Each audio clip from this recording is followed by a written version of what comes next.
start streaming on YouTube, I will then jump. Oh, we are on. We're on. Good evening, ladies and gentlemen. So I'm calling it right now. This is my own opinion, speculation, analysis. Britain is under attack. We are, guys. Britain is under attack. I'm going to be talking on this live stream about the explosions heard in Manchester, the great fires that's happening, and how this is pattern and part of a greater direction of travel of things that are happening in the United Kingdom. I'm also going to be talking about the official medication shortages that are now hitting the United Kingdom. No, I'm not making that up. I'm going to share with you guys from the NHS's own website, and their claim, well, you know, it's the NHS, right? If the NHS say there's medicine shortages, then there is medicine shortages. Whether you guys believe it or not, that's up to you. And I'm also going to talk about fuel shortages because they have begun to hit. Fuel rationing is a real thing now, guys. It is. We said it would come.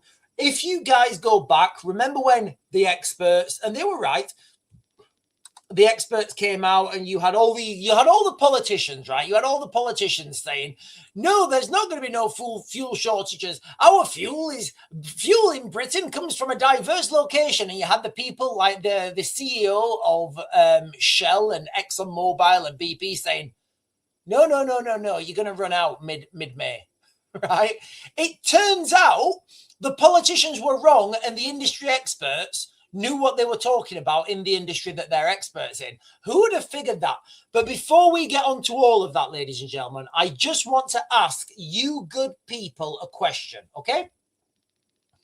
I want to ask everybody a question. Right, and I am triple streaming today, guys, okay? So I'll be closing you guys down on TikTok pretty soon.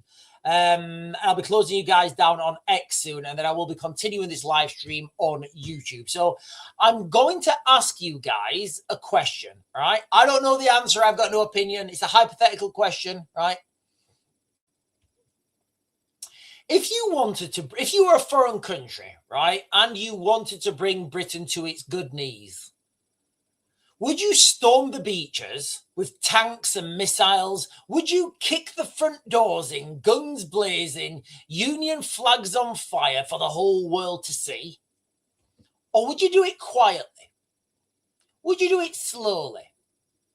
Would you slowly flood the streets with crime until people no longer feel safe in their own homes, in their own towns? And if you've been following my videos, I've been telling you guys that the first steps is an uptick in crime. Years back, maybe last year I was doing these videos. So what would you do? Would you go in guns blazing or slowly flood the streets with crime until people no longer feel safe in their own homes, in their own towns? Would you target key facilities one by one? Electricity substations, critical military infrastructure, energy grid, grooming gangs operating in plain sight, while insisting, gaslighting that none of it's happening, that none of this is happening, while none of this is a coordinated strike to destroy Britain? Would you use criminal networks and imported chaos instead of expensive missiles, all while screaming that everyone who notices is a conspiracy theorist or a racist or a far-right extremist? And anyone who's pointing the finger, well, that's quite easy. You just send them to prison. Remember, guys, this is a hypothetical question. I don't know the answer. I'm just asking a question, right? No invasion fleet, no declaration of war, just the straw that breaks the donkey's back, death by 1,000 cuts, a steady erosion, a denial that an attack is even happening, while the country changes beyond recognition. What would you do, guys? Because I've just described to you ideological subversion. Look around you right now. Look around you. Wherever you live, it does not matter. It does not matter.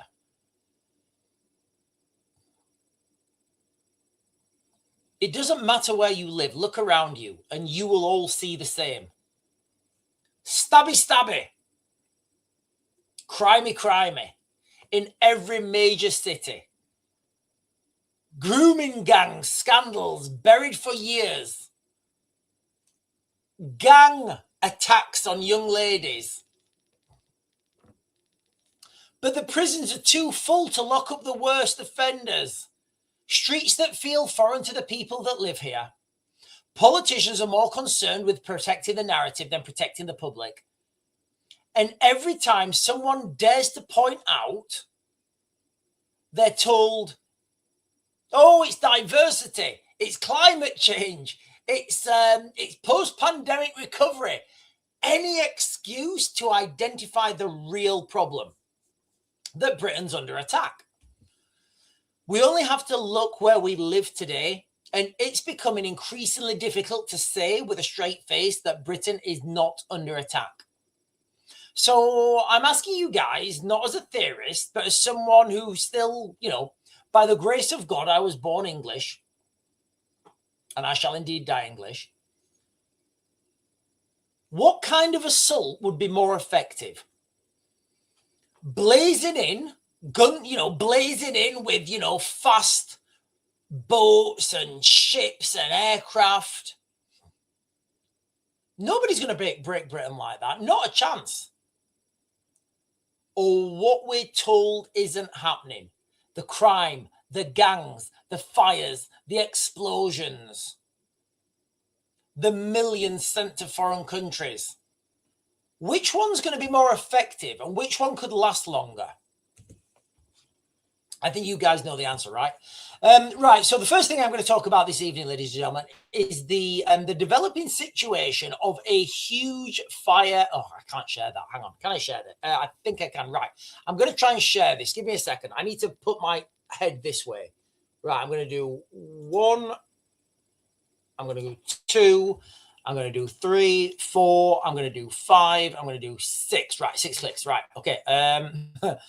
Manchester Fire Live. Smoke erupts from Trafford Park as loud explosions heard. Now, that's the headline, guys. That's the headline.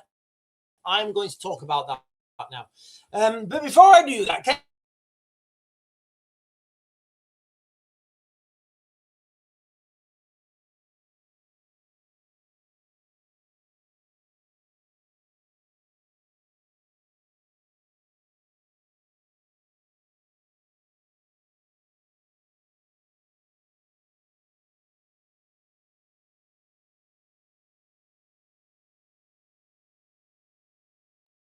is billowing high above Trafford Park, right next to the Trafford Centre. A huge fire has ripped through an industrial warehouse on Clarence Avenue this afternoon. Eyewitnesses on the ground are telling the same story. Loud explosions have been heard that shook the air coming from inside the building. Hazardous material teams have been on site because of chemicals and oil drums stored nearby. Roads have been closed. People have been told to keep their windows and doors shut. That always makes me laugh. We've got a nuclear explosion. Keep your windows and doors shut. No injuries have been reported yet. Now, just an industrial accident, right? Just an industrial accident. Maybe. Trafford Park has seen fires before. It's full of warehouses and factories. However, I think you guys need to pay attention, right? Across the Atlantic, the United States is dealing with its own wave of suspicious fires. DHL storage facilities have been going up in flames. Sites linked to BAE systems here in the United Kingdom. Electronic substations have been mysteriously catching fire. Some people are already calling it sabotage. I wouldn't say that, guys. Not me.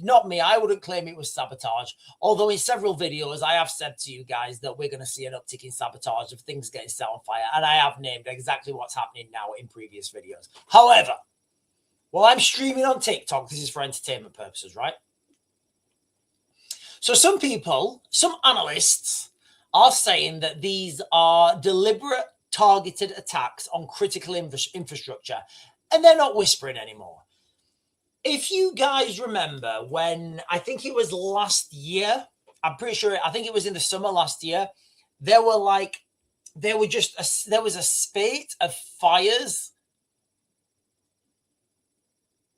I think 2 DHL storage facilities and a warehouse in Reading, right? I think this is off the top of my head. So if someone wants to fact check me on that, please do, and I will concede. The DHL storage facilities that went up in flames, one of them had Starlink satellite dishes that were ready to be shipped to Ukraine. What a coincidence, right? Just Starlink. Oh, whoa, wow, yeah. I mean, fair enough. Oh, God, yeah. Oh, health and safety. Starlink. Oh, God, yeah. A lot of Starlink dishes went up on fire in the DH. Oh, God, yeah. Health and safety, you know. And then another DHL facility went up in flames, and that had drone parts. I think they were shipped in from China. Anyway, again, another coincidence, right? And then in Reading, and if you guys know where Reading is, there's lots of bases in and around Reading. There was like a facility that burnt down in Reading, and it turns out they were building drones. So for Ukraine, so. Just a coincidence, right? Just a coincidence. Here in Britain, we live in heightened tensions. We absolutely do. There is no denying it. We live in heightened tensions, whether it's stabby, rammy, groomy, fuel shortage. These things are biting hard after the chaos in the Middle East. The energy prices are still volatile. Asymmetric warfare, the kind where the enemy doesn't wear a uniform and doesn't fight on a battlefield. Proxy attacks, sabotage, grey warfare, asymmetric warfare, non-conventional warfare, tracksuit tactics, tracksuit warfare, that's what I'm calling it. Fires are starting to rise, guys, they are. So today, and I've just shared with you guys the article, so today as we watch the smoke rise over Manchester, we have to ask ourselves a question. In times like these of heightened tensions, fuel shortages, global conflicts, asymmetric warfare, tracksuit warfare. I mean, I think we could even call it benefits warfare, right? Go to that country, claim benefits, then use those benefits to destroy their own country. Benefits warfare. I should do like a little short video on that, shouldn't I? Benefits warfare, the new weapon of war, benefits war. Can we really rule out sabotage with what's happening in Manchester? And again, I'll be quite clear. The information that's coming out of Manchester is very limited. However, a random warehouse or something inside that matters more than we know, like the Starlink communications dishes that were burnt in the DHL facility in London. I think it was last year. Might have been the year before. I think it was last year. What is really in these warehouses? What's really being burnt? What do people really like? Where you live right now, wherever you are in the United Kingdom, right? Or wherever you are, I'm pretty much convinced that you know where there is an industrial park, an industrial site, an industrial park, and it will have like a load of units. There'll be like a garage. There'll be like one that doesn't even open. There'll be all sorts of things. How do you know what's in there, right? We don't have answers yet. The Manchester Police and Fire Service are still fighting the blaze. It may have gone out now, but at the time of the last time I looked online, they're still fighting the blaze, and the fire engines or the fire crew are going to stay there overnight. The investigation will take time. Will we even get an answer? Do we even believe the answer? We've seen enough strange fires in the United Kingdom, enough quiet disruptions in the United Kingdom and across the water in the Atlantic in the United States, because it's been happening there as well. Whether this is all just a miraculous case of lottery beating bad luck, or whether someone somewhere is testing just how far they can push before we push back. We don't know, and only time will tell. But as far as I'm concerned, the game has changed. Absolutely, the game has changed. And as far as I'm concerned, all of these incidents, all of these fires, burst water mains that then flow into somewhere else and destroy something. Oh, that was just part of the military industrial complex. Oh, who would have thought it? Right now, rather than think that this is all accident, my initial radar, my initial go-to is to say that it is sabotage. Because I do believe that we are in a state of asymmetric warfare. And like I said earlier, guys, if you wanted to attack a country, seriously, if you wanted to attack a country, if you wanted to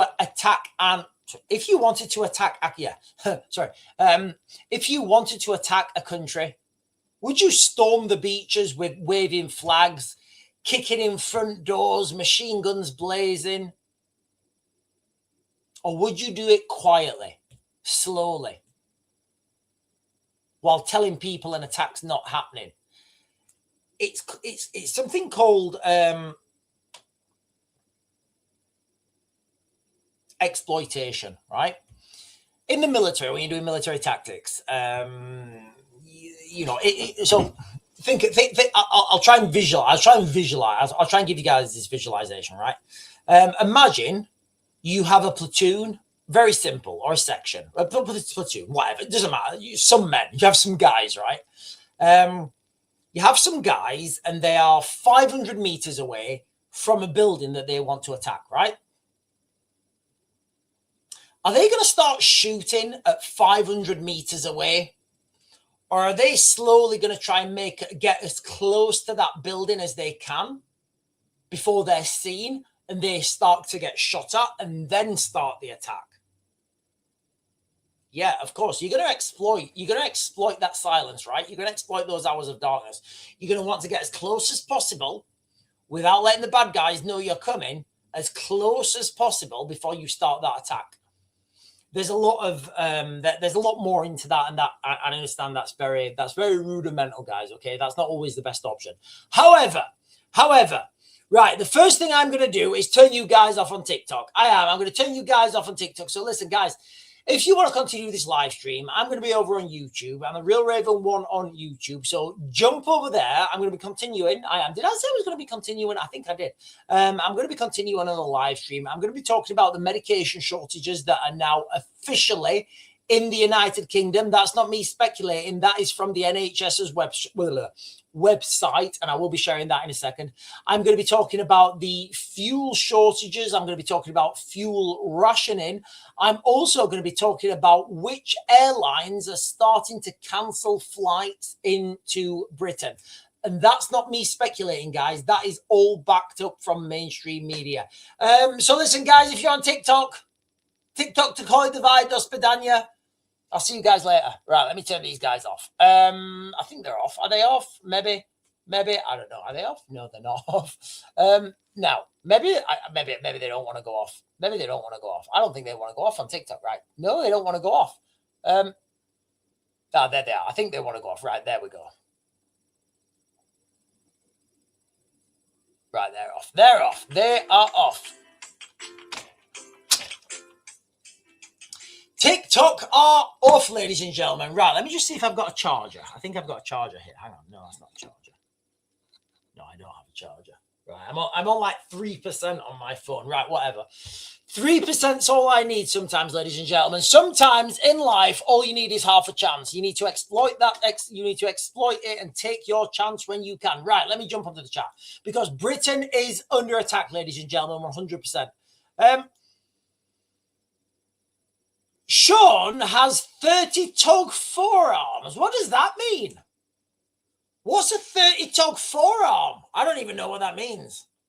Oh, are you talking about like heat resistance? Sean's got 30 tug forearms.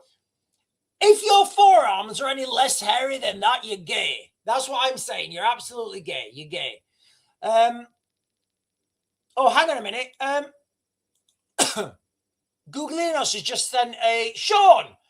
I have 12 reports. Didn't want to send them all at once because you never look at them when I send them all. Some of them will require you to look at them. Right. Can you send them me in like short? Okay. Do you know what, Googleanos? This is going to be a long live stream. Right. Okay. Right. Googleanos, I promise you, I will get all of them. I will. And I always, I don't know, as soon as you say report, I always feel like I need to read it. But sometimes I genuinely just don't see them. I really don't. Starmer faces vote on inquiry over Mandelson vetting row next week. Okay, so, excuse me. I know we're all hoping. We're all hoping that Keir Starmer's going to leave and he's not going to be the Prime Minister. First thing I'm going to say is who's going to replace him, right? Who's going to replace him? The second thing I'm going to say is I don't think Keir Starmer's going to go. What you are seeing right now is a perfect example of how the government works and how when you have no way to oppose the government, they do whatever they want.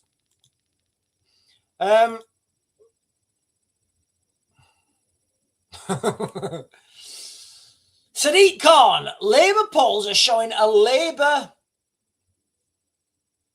destruction in London. Now, you know, I think people will think this is going to be a good thing, but it's not going to be a good thing. This is going to be because the Green Party are going to sweep in, guys. They are. The Greens. Now, if you guys think things are bad under Labour, what's that guy? Zach Polanski or something? Like he's quite possibly like, I don't know what words to use to describe him, but if you guys have seen what happens to gays in Palestine when they meet a multi-story car park, that is the fate of Zach Polanski. And he's just voting for, he's a turkey voting for Christmas. Yeah, I've seen all this stuff. I have, guys. I've seen all this stuff about the I've seen all this stuff about Keir Starmer leaving. I just don't see it, guys. I really don't. I don't think Keir Starmer's leaving. I think the only time that Keir Starmer will leave, I believe, is, and look, guys, you guys are, time's a great vindicator, right? I think if Keir Starmer is going to be ousted internally, it will be after military mobilization. Until then, he's golden. Slim is saying, oh, are we talking about space-time? I love talking about space-time. Right. The force exerted by the distortion of space-time. Oh, right. Can we not save this until the afternoon when I'm talking about space and stuff? I love talking about space. It saves us from falling flat. Right. What are we talking about? Have we gone aliens already? Have we gone aliens already? Like Popeye. Right. I don't even know where we're going here. Right. James Brooke is saying Royal Marines and US Marines have just had a boxing competition. The Royal Marines won 11 out of 12 fights. They were absolutely tip-top chaps. I think I call that for Celebrations G&T. So I'll let you into a little secret. When Parachute Regiment for Royal Marines, when I was in the army, we absolutely trashed the Royal Marines. We trashed them so bad. The commanding officer of the Royal Marines, he was so furious. And if anyone knows Ant Middleton was there, right? And I was there as one of the boxers.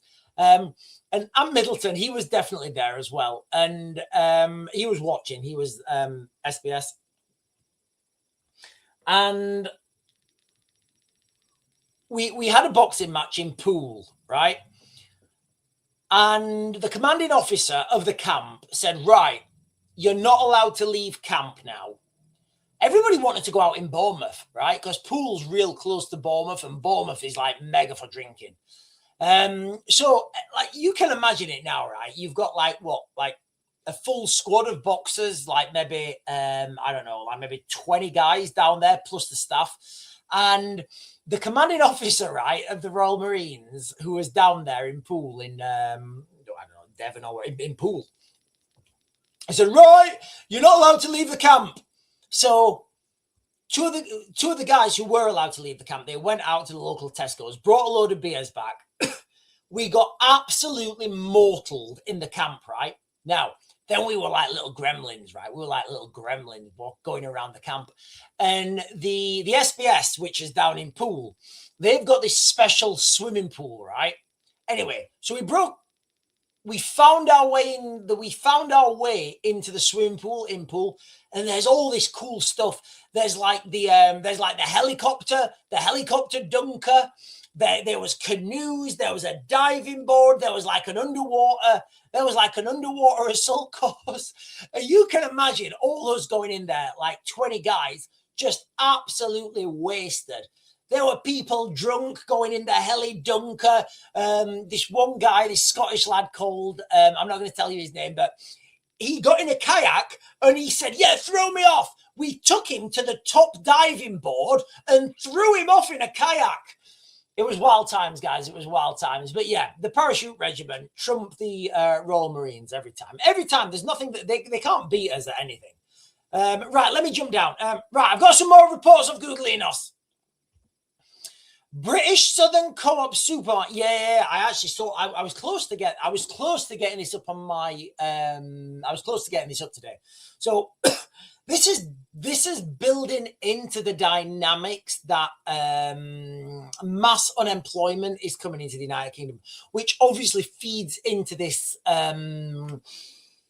Mass unemployment, mass people reliant on the government, mass control by the government. We are in a situation right now where the government are absolutely destroying small businesses. They're destroying medium businesses. And I would say they're destroying a lot of large businesses as well.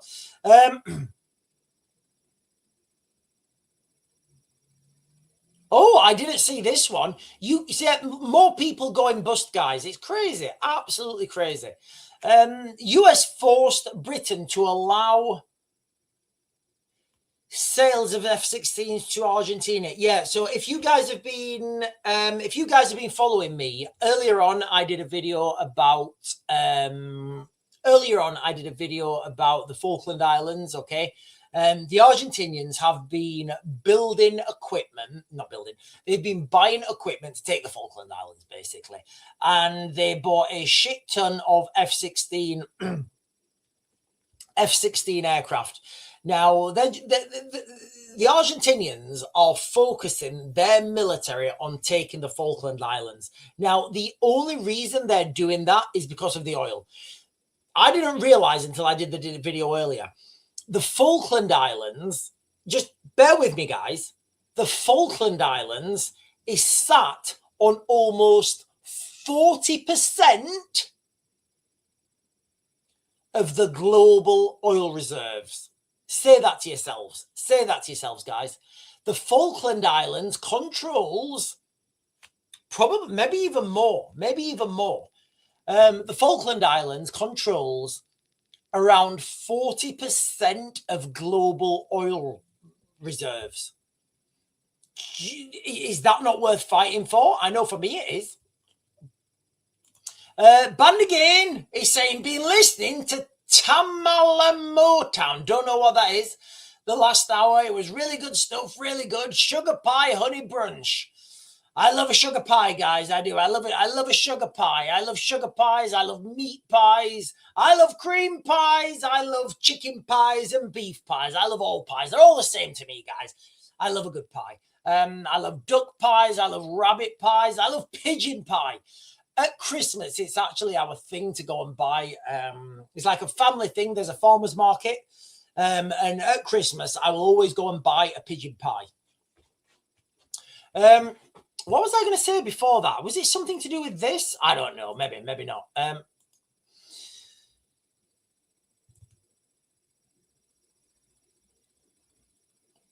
Yeah, lots of strikes. The Ukraine. You see, this is the thing, right? This is why the Americans. One of the reasons the Americans did not want to give the Ukrainians long-range missiles. It were two of it. Two reasons really. One, the Ukrainians have that capability anyway, right? As Guglinos is saying, the Ukrainians have the ability to fire at long range. So giving them tomahawks wouldn't really help. Yes, of course, we need tomahawk. It's very good missile and very, very good missile. The problem is when you give someone one of your star systems, they probably don't know how to use it because you need the whole infrastructure that backs that up, right? You need the right radar, you need the right targeting equipment, you need right targeting packs. And without that whole infrastructure and pedigree, a lot of the times these don't work. And the Tomahawk missile is a huge export for the United States. So if the Americans would have given would have given the Ukrainians Tomahawk missiles, and for whatever reason they didn't work and they were not hitting their targets or they were being intercepted, that would have been a massive loss for America because no one would have wanted to buy that, right? Chemical spraying drones stolen in New Jersey as experts warns of nightmare scenario. Right, okay. So I think are these not crop dusters? I think these are crop dusters. I think these are crop dusters that have been stolen. Please, if you guys can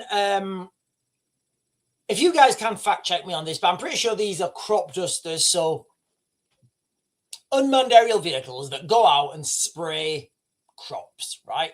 You used to have like a big fixed wing airplane and they used to go out and, big fields, they used to go and spray fertilizer or whatever. I think obviously what they're alluding to here is some sort of fitting these with some sort of chemical weapon.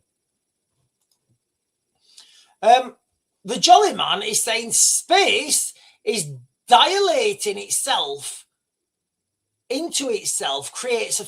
Hang on a minute. Space dilating into itself creates a force.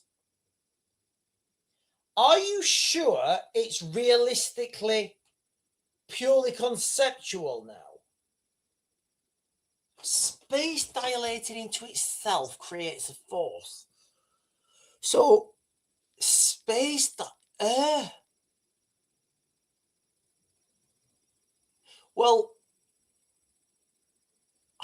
this is hurting my head. This is hurting my head, guys. This is really hurting my head. Right, I'm not gonna look at this. I'm not gonna look at this. I've got plenty more to get on with, guys. I've got plenty more to go on with. Get on with. Googling us. Right, I've got 3 more posts from Googling.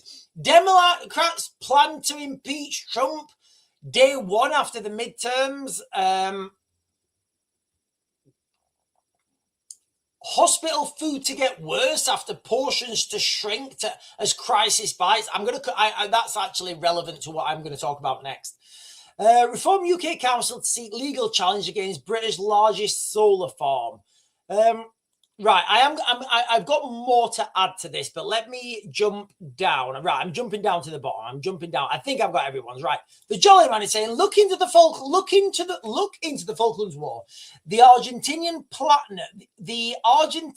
platinum rare metal price crash. They were mining Antarctica. Oh, do you know what? I did not know that. I did not know that, guys. Absolutely not. Right.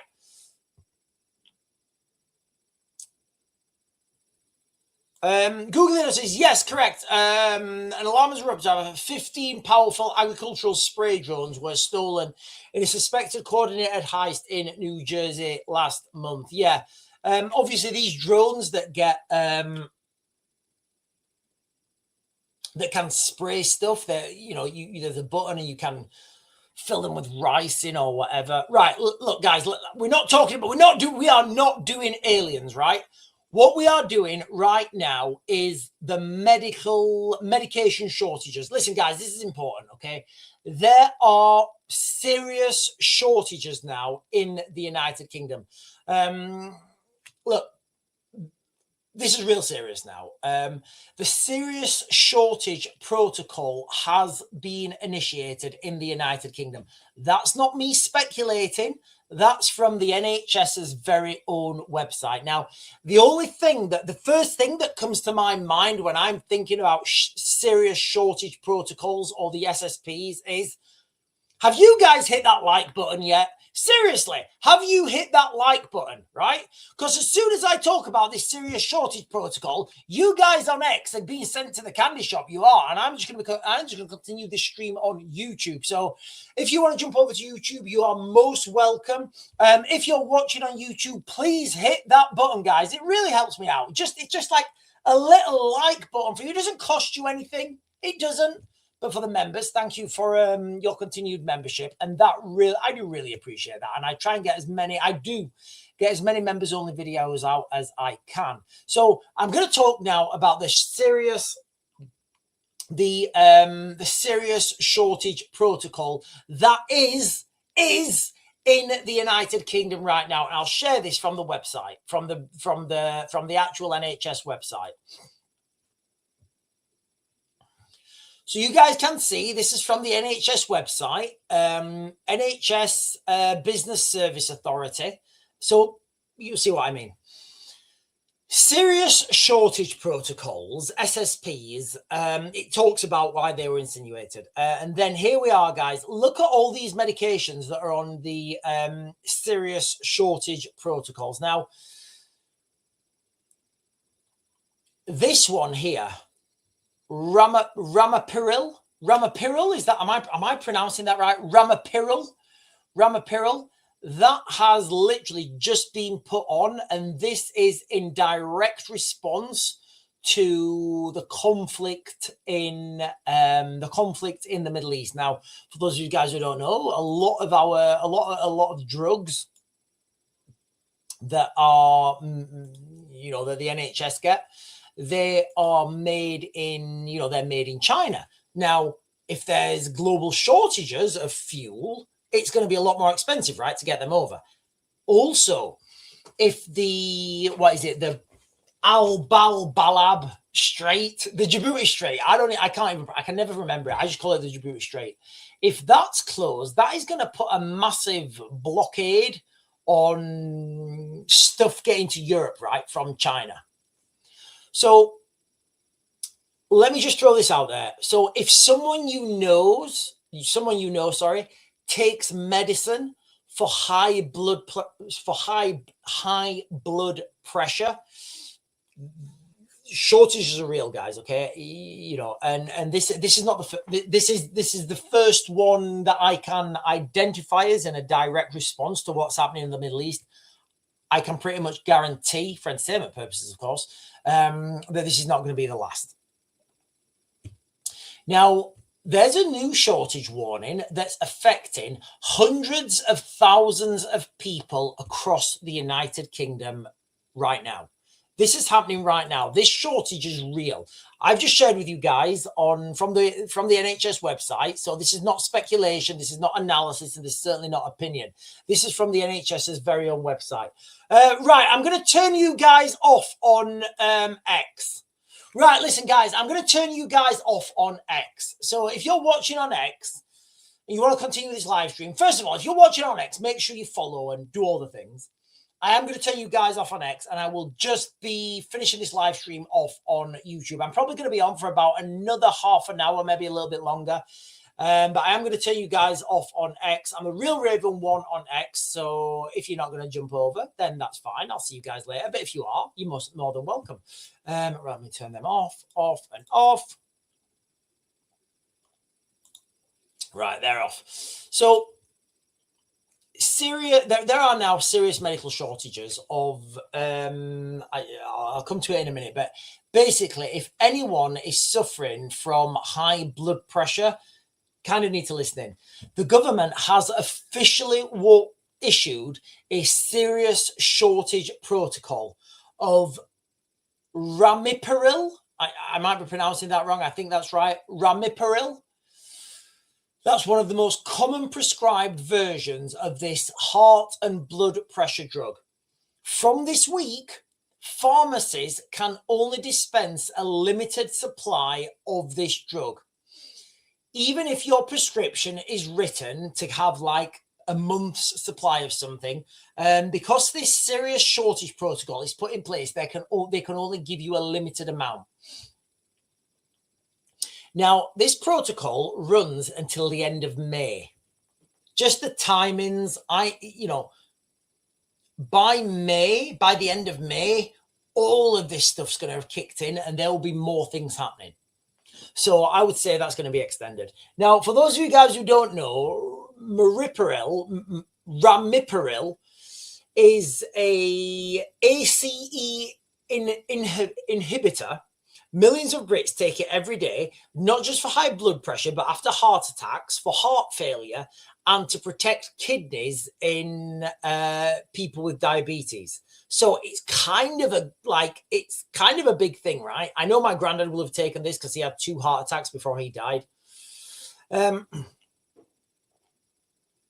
Pharmacies are already reporting patchy supplies, and this protocol is designed to stop the stock from running out completely. Other strengths of ramipril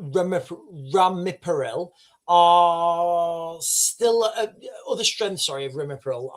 available, but now they can't magically absorb the extra demand.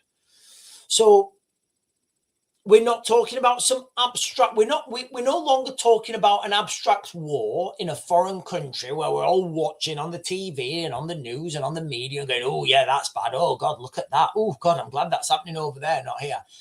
The knock-on effects of this are now hitting people in the United Kingdom. And if you have a medical condition and you take medication, then guess what? This is hitting you.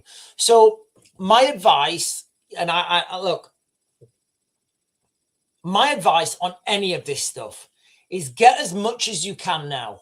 That's my advice to you guys. Now, it's all well and good saying, oh, but if I go out there and bulk buy, there is going to be... Yeah, I get that, but everybody's going to be doing that anyway, right? You don't want to martyr yourself, right? Oh, if I go down to the supermarket and buy a load of pasta, there's going to be none left for everybody else. Yeah, do you think Karen cares? Now, me, I'm a right proper survivalist. I'm going to buy all proper pasta. Me and Dennis, we're going to put it all in salad. It's going to be right good. Like, people will be doing this. And of course, you're going to get little corner shop owners who are going down to the supermarket, bulk buying, taking everything.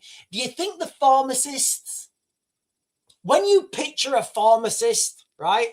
When you picture that pharmacist, what do they look like, right? What do they look like? Yeah? Pattern recognition. Do you think they care about you? Absolutely not. And I've said this so many times. When it comes to the crunch with medication, the pharmacists will take whatever they want. They will just take whatever they want. They'll say it got lost. They say it got damaged. They will take whatever they want. It's what I would do, right? It's what you would do as well. Don't pretend you wouldn't. The doctors will take whatever they want. The NHS workers will take whatever they want. The receptionists at the pharmacists, at the doctors, they will take whatever they want.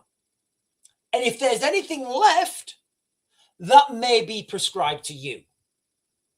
That's just the way it goes, guys. You've got to understand human nature, right? I'm not telling you anything there that's more than human nature, right? So the NHS and Department of Health are saying that this is manageable and they are working with manufacturers to sort it out. But it's another reminder how easily these things, how easily we're disrupted in the United Kingdom from wars that are happening thousands and thousands of miles away. So it's official now. We have medication shortages in the United Kingdom. That's off the NHS's website themselves. Right. Let me jump onto the chat. Thomas Vale is saying, my daughter's special baby milk is an example. 8 tins per her prescription got given one. Sorry, hang on. My daughter's.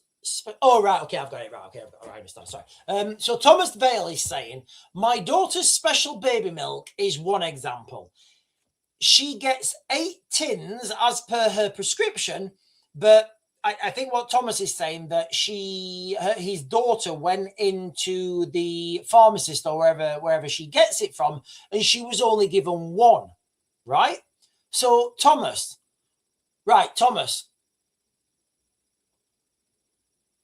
when you're thinking about your daughter and your granddaughter, you need to get as many of those tins of special baby milk as you can. You can't leave it now. You can't leave these things for the government to sort it out. You need to take this on, you need to take responsibility for this yourself and say, right, okay, the government ain't going to be giving us this. The pharmacists, the doctors, anybody else who has access to that before you will take it. And I might sound cynical, right? I might sound cynical, right? When I was in Iraq, right? In Iraq in, 2003, there was like this national campaign in the UK, and you could like write and send like a welfare package to a soldier, right? And it said, to a soldier in Iraq. And you could send those packages. Do you know who got those packages? Do you know who got those packages predominantly? All the REMFs, the rear echelon motherfuckers. Because like us that were so far out, like we didn't get any resupplies. We got nothing. Like my unit got absolutely nothing. I lived in the desert, like with like, I didn't even like, the only hot meal I had was something I left out in the sun for maybe like 2 months. Like it was hard work. And then you come back to the camp. And there's all these fat REMFs walking around.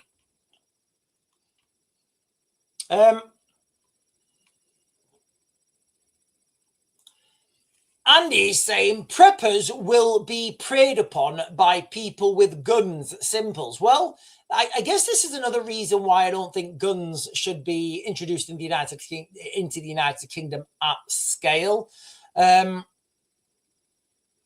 Listen, the first golden rule of survival is keep your stuff hidden, right? Keep your stuff hidden. Amanda is saying, order 7 days early on prescription. I've been doing this for the last 5 months. Bing is saying, I hope the chronic flatulence pill don't run out. I don't know what that is. Is that like passing wind? I think that's passing wind. Googlinos is saying Food and Drink Federation, another trade body, has warned that food inflation could hit 10% by the end of the year. Yeah, we know this is coming, guys. We absolutely do. We know. Oh, and another fire. Another fire has erupted at Suffolk's prison tonight. High Point as prisoners evacuated. Look, Britain is under attack, guys. We are absolutely under attack.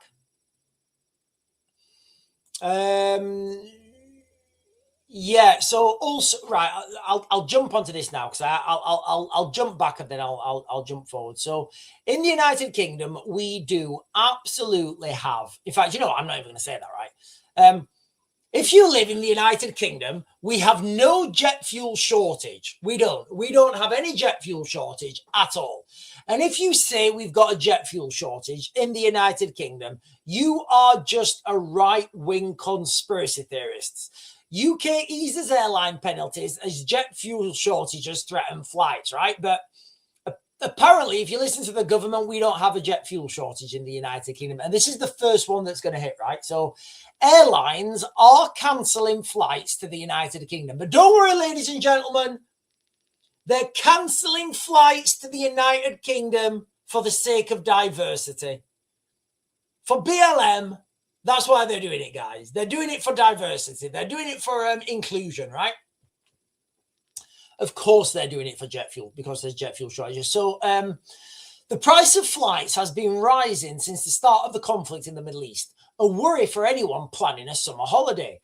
Some airlines are also cutting back the number of flights they are operating, which could mean travelers face changes to their plans. Now, remember, all this stuff not holistically, sorry.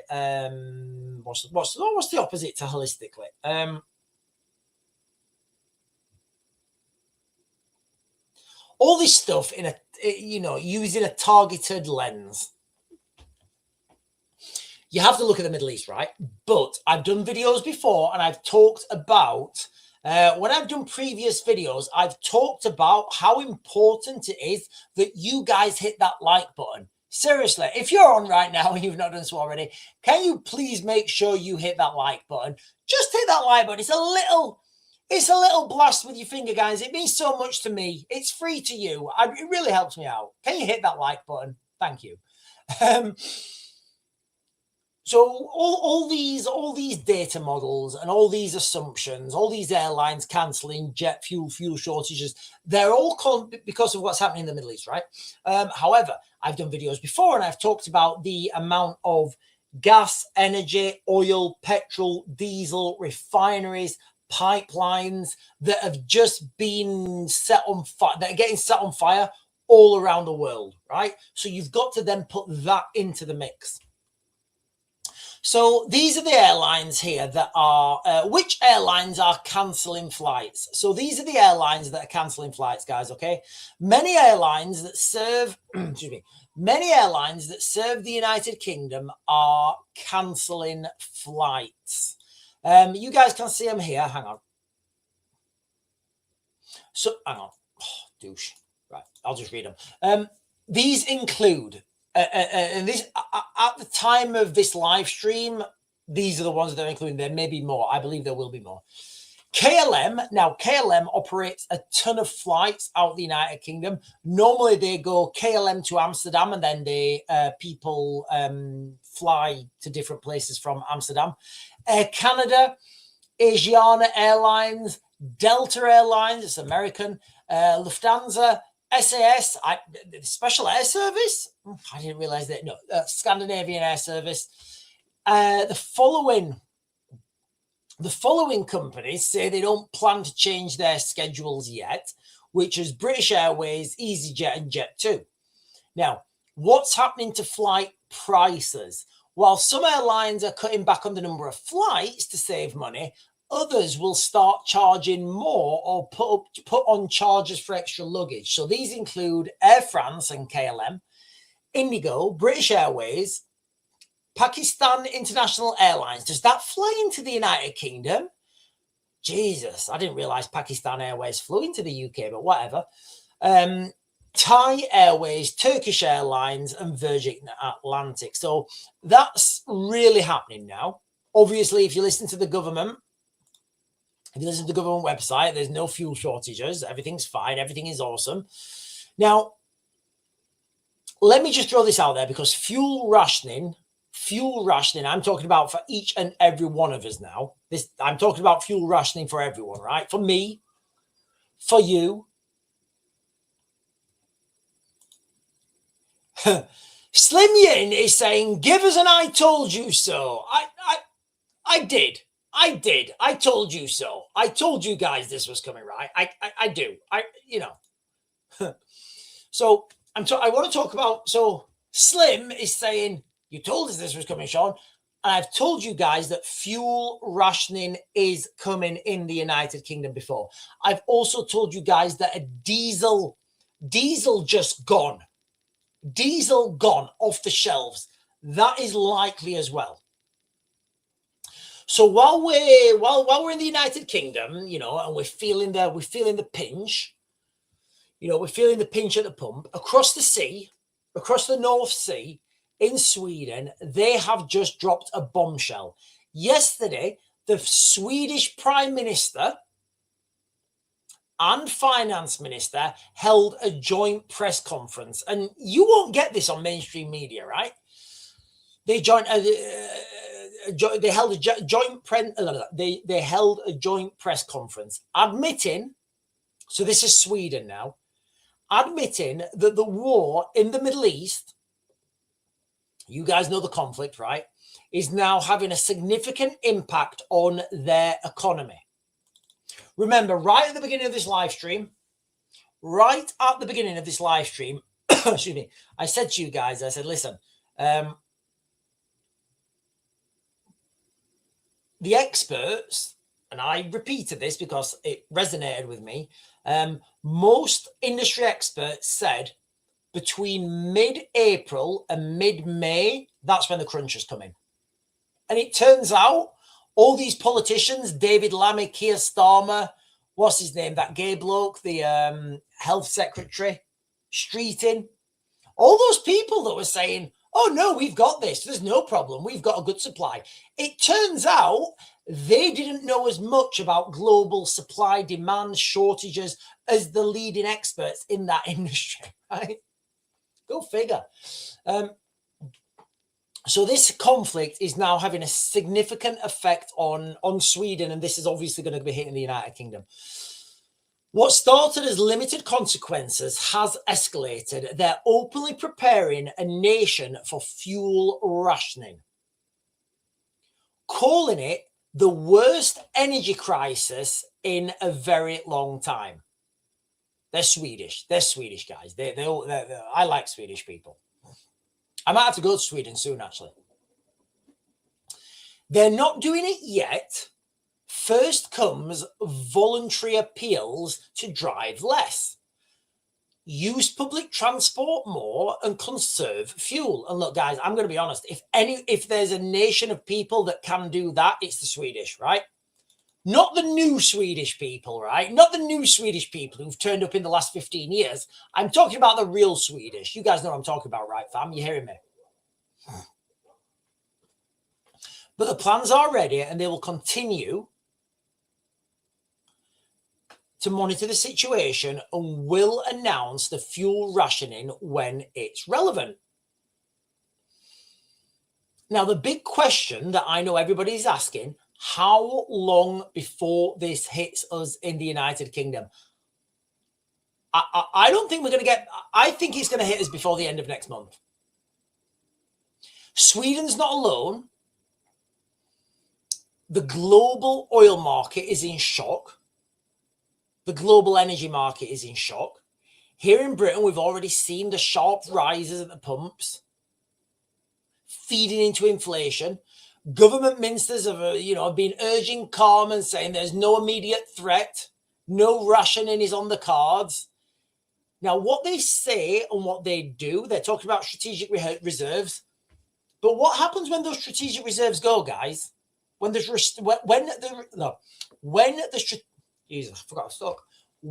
strategic reserves are gone, then what? Then there's no strategic reserves don't last forever. We don't need to worry about the fuel shock because we have strategic reserves.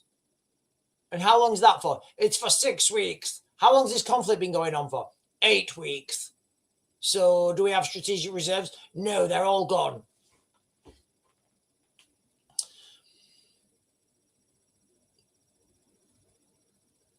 People are warning that this could be worse than the 1970s, the late 70s, and the 2000s fuel crisis all at once. And I would concur with that, guys. I really would.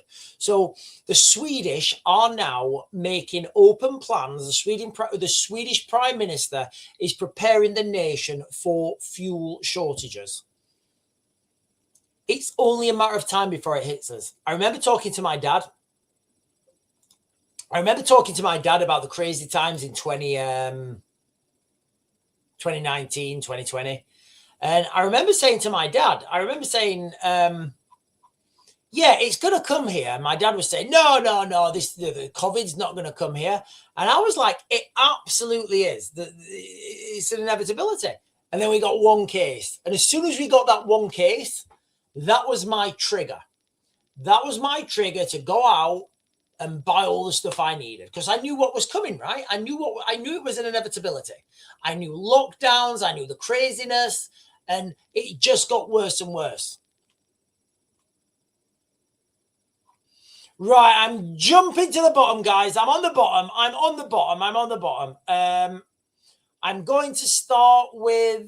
Oh, hang on a minute. Googleinos is saying the Argentinians are saying that they're doing everything possible to capture the Falklands for Argentina. Yeah, anything about the Falkland Islands, guys. It's not about the Falklands. It's about oil and it's about Antarctica. Hang on. Give me a second. I did this earlier. Give me a sec.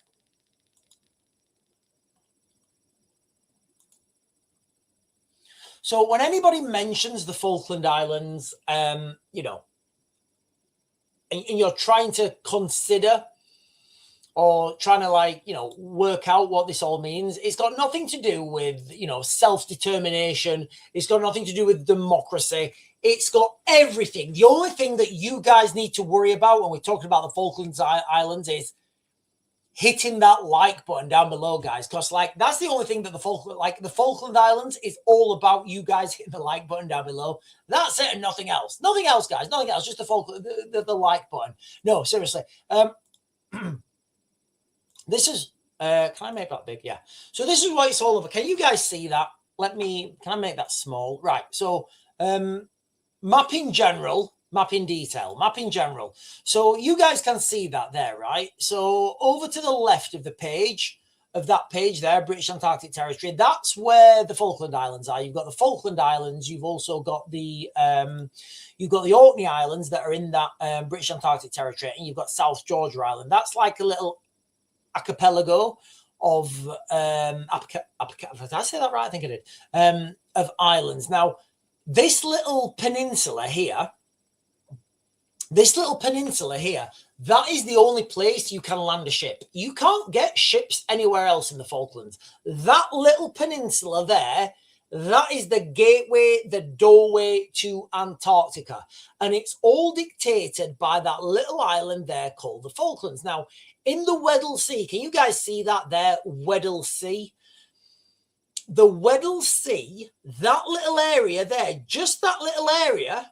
So there may be more. I would speculate there is more. But that little area of the Weddell Sea contains 40% of known global oil supplies. Say that to yourselves, guys. So that little island there controls 40% of global oil. So now you guys understand why the Falklands is such an important place for geopolitics. Falklands is going to be the next Dubai. It really is, guys. It's absolutely going to be the next Dubai.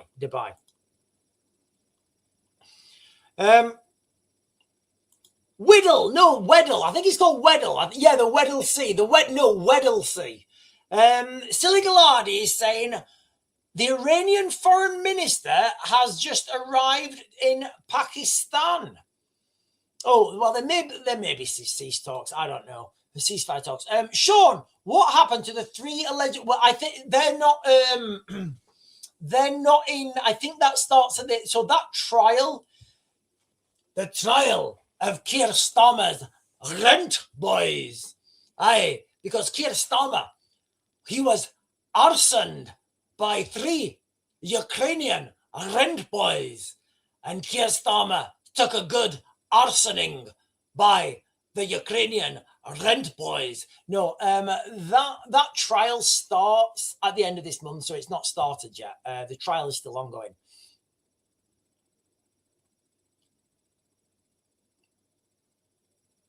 Hang on. Let me get some of these comments. Just let me jump down. Clarendon is saying Minnesota would be great, way better than Stormerland. Is Minnesota not full of Somalians? Is that not where the Somalians go? Is that not like Somaliland 2.0? Googling us is saying Attorney General credited Prime Minister with opening the floodgates for war crimes against British veterans. Yeah, it's like this whole debacle that we have at the moment with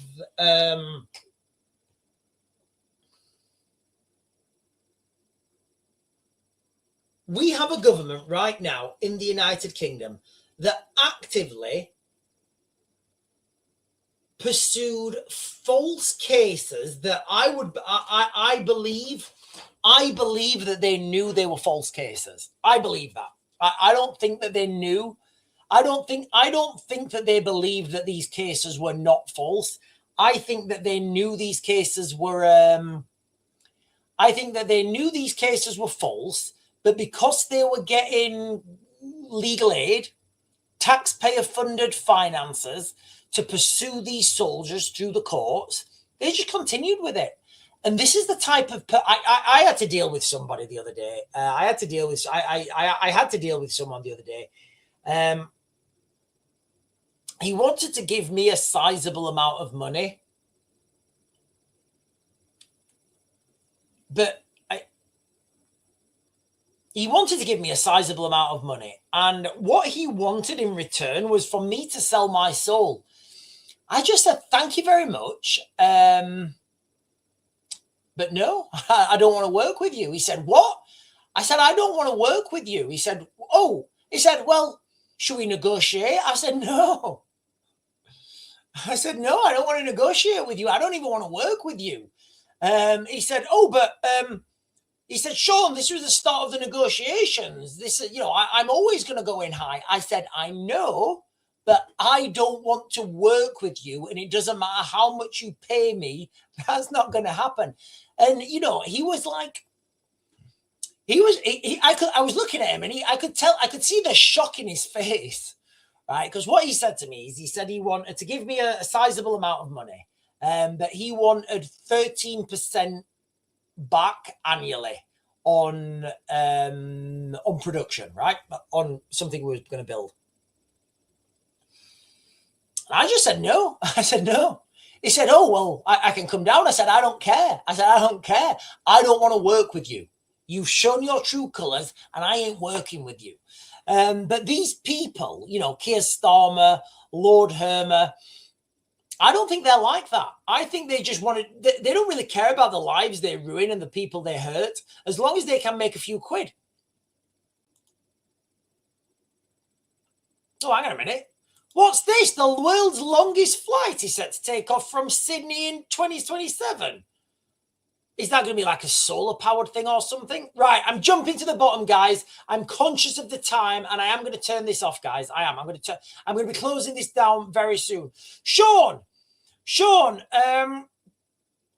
yeah, and then I said to him, I said, listen, mate, I said, I told you. I said, you try and screw me, I just ain't going to work with you. I told you that'd happen. Sean, can you show us how to make a weapon from... I don't know. I don't know. How would you... I don't know. I don't think people should be carrying weapons anyway. I think...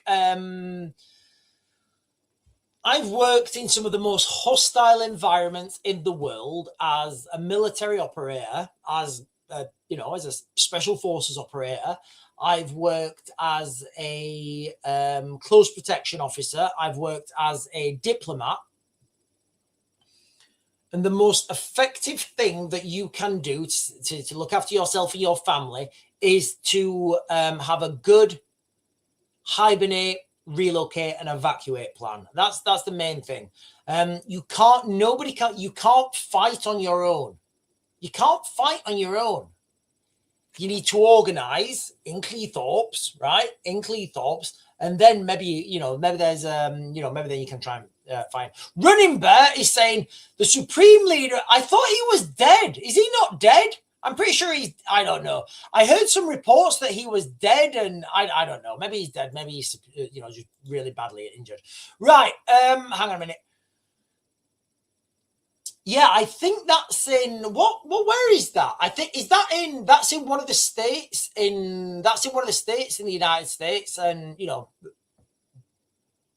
I guess it's more effective than gassing, right? Right, listen, ladies and gentlemen, I'm going to close this down now. I'm going to close this down now. You guys are fantastic, beautiful, amazing, articulate, intelligent, and that's just me. That's just me, guys. Before I close it down, right, if you've not done so, can you please hit those buttons, guys? Like, comment, subscribe, bell notification. especially that like button, you know, that really does help me out.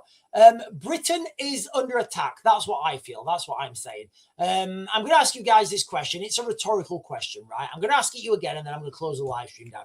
If you wanted to bring Britain to its knees, if you wanted to attack Britain, would you storm the beaches, Normandy style, tanks, missiles, aircraft, kicking in the front door, guns blazing, setting Union Jacks on fire?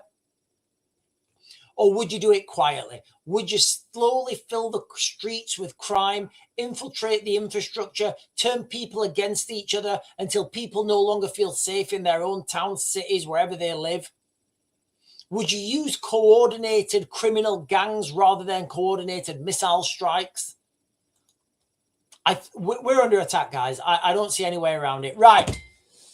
I'm gonna close it. You guys are fantastic. I'll be back on tomorrow morning at 10. I will be back on tomorrow morning at 10. And I bid you good evening, ladies and gentlemen. Have a great night. I know I will be, and I'll see you guys later.